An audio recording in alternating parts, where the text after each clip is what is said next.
Bonjour, je m'appelle Juliette Cellier, je suis avocate et j'interviens régulièrement en matière de conseil en droit social. Je vais vous parler des licenciements, ou plutôt de la fin involontaire de votre contrat de travail. Il faut savoir qu'en France, il n'est pas possible de licencier un salarié sans un motif, une justification. Ainsi, deux grandes catégories de licenciements se sont dégagées. D'une part, les licenciements dits pour motif personnel, à savoir qu'il s'agit d'un motif lié à la personne même du salarié, et d'autre part, les licenciements dits pour motif économique, qui sont des licenciements liés aux difficultés ou à la restructuration du travail au sein de l'entreprise. Ainsi, ces motifs dits économiques ne sont jamais liés à la personne même du salarié, mais plutôt à une conjoncture ou à une réorganisation de l'entreprise. Nous allons commencer par les licenciements pour motif personnel. Qu'est-ce qu'un motif personnel ? Généralement, il s'agit d'une faute du salarié dans l'exercice de ses fonctions. Mais ce n'est pas toujours le cas. Il existe d'autres motifs liés à la personne du salarié qui ne peuvent pas être considérés comme une faute, mais qui néanmoins rendent impossible le maintien du salarié dans l'entreprise. Il peut s'agir d'incompétence ou plus simplement d'absence répétée ou d'absence prolongée. Ainsi, lorsque vous êtes licencié pour faute grave, à savoir pour trouble sérieux dans l'entreprise ou perte dans l'entreprise, et qui rend absolument impossible votre maintien dans l'entreprise, l'employeur n'est pas obligé de vous faire exécuter un préavis et n'est pas obligé de vous verser des indemnités. En revanche, quand vous êtes licencié pour faute simple ou pour incompétence et ou absence répétée, à savoir pour des motifs qui ne sont pas des fautes, dans ces cas-là, vous avez le droit au versement d'indemnités, des indemnités de licenciement, et vous effectuez une période de préavis au cours de laquelle vous serez rémunéré. Un troisième cas existe, le cas de la faute lourde. La faute lourde, exactement comme la faute grave, à savoir qu'il faut que ça rende impossible le maintien du salarié dans l'entreprise. Dans ces cas-là, aucun préavis n'est exécuté. À la différence de la faute grave, la faute lourde nécessite un acte volontaire de la part du salarié, à savoir la volonté de nuire à son employeur. À la différence de la faute grave, la faute lourde vous oblige ou vous impose à ne pas percevoir les indemnités de congés payés. À savoir que vous allez partir, même si vous n'avez pas pris l'ensemble de vos congés payés, vous n'obtiendrez pas le paiement de ces congés payés. Dans tous les cas, pour tout motif personnel, le licenciement vous ouvre le droit néanmoins à vous inscrire au Pôle emploi et à obtenir une indemnité chômage. Bien évidemment, il existe également des motifs interdits. Certains motifs ne peuvent pas justifier un licenciement. L'exercice de vos droits fondamentaux, à savoir votre droit de grève ou vos droits de témoigner devant un tribunal, ne peuvent en aucun cas constituer un motif de licenciement. De même, le fait d'être enceinte, le fait de prendre ses congés paternité, le fait d'avoir une certaine religion ou certaines opinions. Dit autrement, on ne peut pas être licencié pour un motif qui est dit discriminatoire. Comme j'ai pu vous le dire, un motif est obligatoire pour justifier un licenciement. À défaut, le licenciement pourra être jugé sans cause réelle et sérieuse. Sans cause réelle, à savoir il n'y a pas de fait objectif qui justifie ce licenciement, et sans cause sérieuse, à savoir que la cause qui justifie le licenciement ne rend pas inévitable le licenciement. Ces licenciements devront être regardés par le Conseil de prud'homme. Le Conseil de prud'homme va vérifier au cas par cas si les éléments de fait justifient le licenciement. Ces éléments de fait vont être regardés à la lumière des circonstances. Ainsi, un salarié qui a une ancienneté extrêmement importante, un licenciement pour faute grave devra être justifié par une faute extrêmement grave, puisque dès lors que le salarié a beaucoup d'ancienneté, c'est que depuis toujours, il a correctement exécuté sa mission de travail. Si un doute subsiste dans l'appréciation des éléments, il est toujours en faveur du salarié. Ainsi, le Conseil des prud'hommes est dit souvent pro-salarié. Si un licenciement est jugé sans cause réelle et sérieuse, deux options. Soit le salarié est réintégré dans son poste, puisque le licenciement est annulé, le contrat de travail reprend. Généralement, cette solution n'est pas appliquée. En effet, dès lors que l'une ou l'autre des parties, l'employeur ou le salarié la refuse, on passera dans la deuxième option, à savoir une indemnité. On parle alors d'indemnité pour licenciement sans cause réelle et sérieuse. Cette indemnité, dès lors que l'entreprise a moins de 11 salariés, sera déterminé en fonction du préjudice subi par le salarié. En revanche, le Code du travail prévoit une indemnité minimale pour toutes les entreprises qui ont plus de 11 salariés. Ainsi, un licenciement sans cause réelle et sérieuse sera à minima indemnisé par un versement de 6 mois de salaire pour tout salarié licencié dans les entreprises de plus de 11 salariés. Comment se passe une procédure de licenciement pour motif personnel ? La procédure est très encadrée. Dès lors qu'un des éléments de la procédure n'est pas respecté, il est possible qu'il y ait une sanction, soit par le versement d'une indemnité supplémentaire au salarié, soit par le fait que le licenciement sera jugé sans cause réelle et sérieuse. Dans tous les cas, votre licenciement va commencer par un entretien préalable. Vous allez être convoqué à cet entretien préalable. La convocation se fait soit par lettre recommandée, soit par courrier remis en main propre. Elle indique l'objet de cet entretien, généralement le projet de licenciement, la date, le lieu et l'heure de l'entretien, et la possibilité que vous avez de vous faire assister pendant cet entretien. En effet, au cours de l'entretien préalable de licenciement, vous avez la possibilité de vous faire assister soit par un salarié de l'entreprise, soit par un conseiller de salariés qui est référencé sur une liste. Généralement, vous pouvez obtenir cette liste auprès d'organismes du département ou auprès de la mairie, notamment à Paris, il s'agit des mairies d'arrondissement. La convocation à l'entretien préalable intervient à minima 5 jours ouvrables avant l'entretien, ce qui vous laisse le temps de réfléchir à cet entretien. Et cet entretien n'est pas une simple formalité, puisque au cours de cet entretien, l'employeur va vous présenter les faits qui vous sont reprochés et les raisons pour lesquelles il envisage votre licenciement, mais vous, c'est l'occasion, et peut-être la seule occasion que vous aurez, de vous défendre, de présenter votre argumentation et de présenter votre point de vue. Ainsi, l'entretien préalable de licenciement est important pour que vous puissiez, vous, exposer la manière dont vous comprenez les choses et dans la manière dont vous vous défendez. Certains entretiens préalables de licenciement peuvent ainsi s'achever par ce qu'on appelle une transaction, un accord entre l'employeur et son salarié afin de mettre fin au contrat de travail en raison d'un contentieux.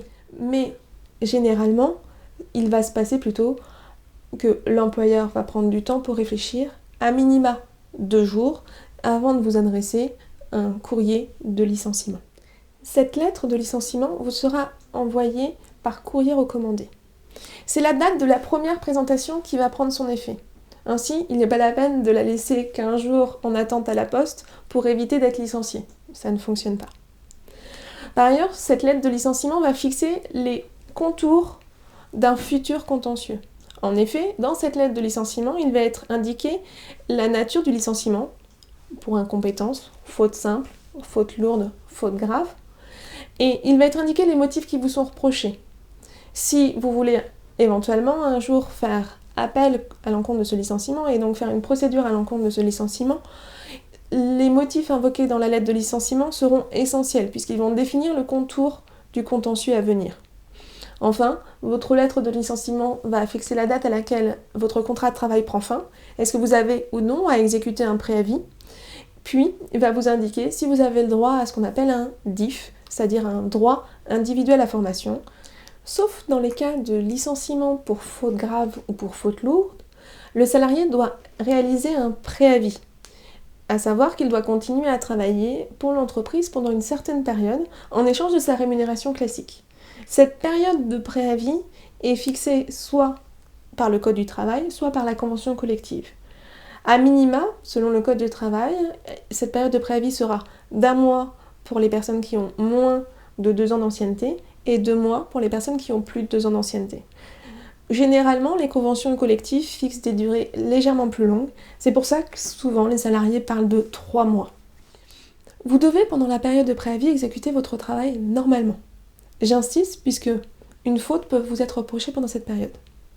Néanmoins, des plages horaires vont être aménagées pour vous permettre de chercher du travail.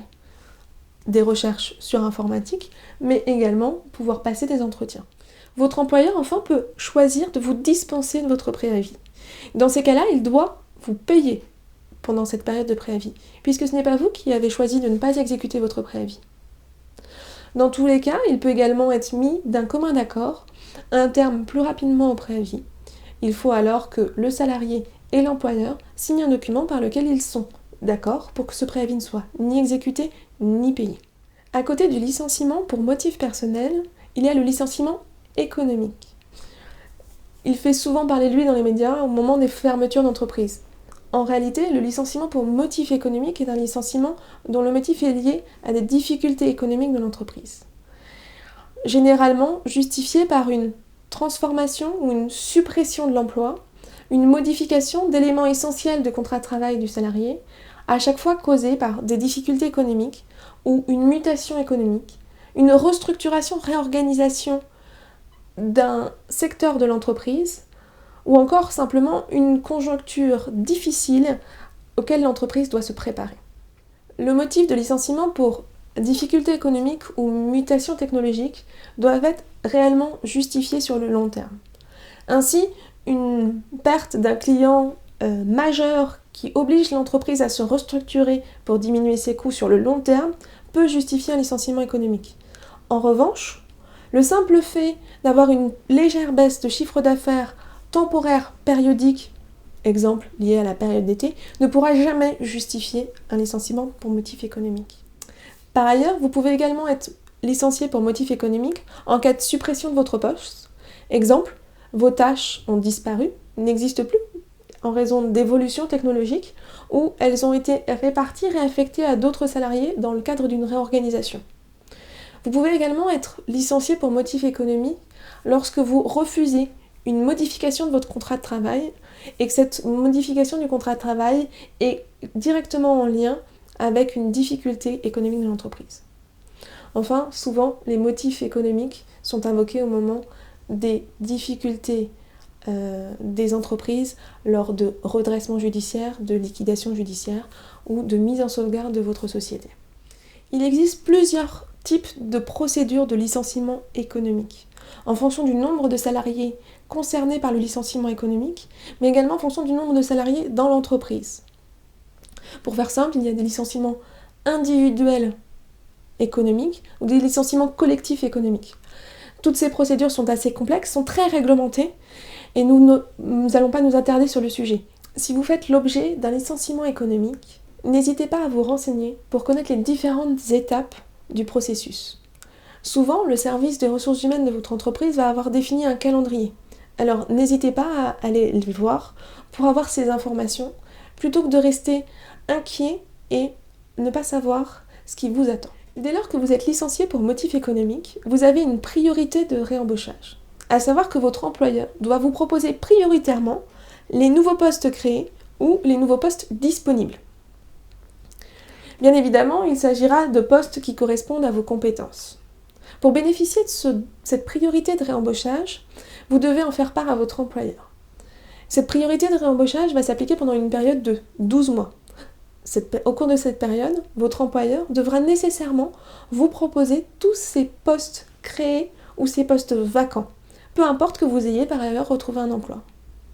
D'autre part, votre employeur affichera les postes disponibles dans l'entreprise et fera part aux représentants du personnel de ces postes disponibles. L'idée, c'est que vous puissiez accepter l'un de ces postes et réintégrer l'entreprise pendant cette période d'1 an.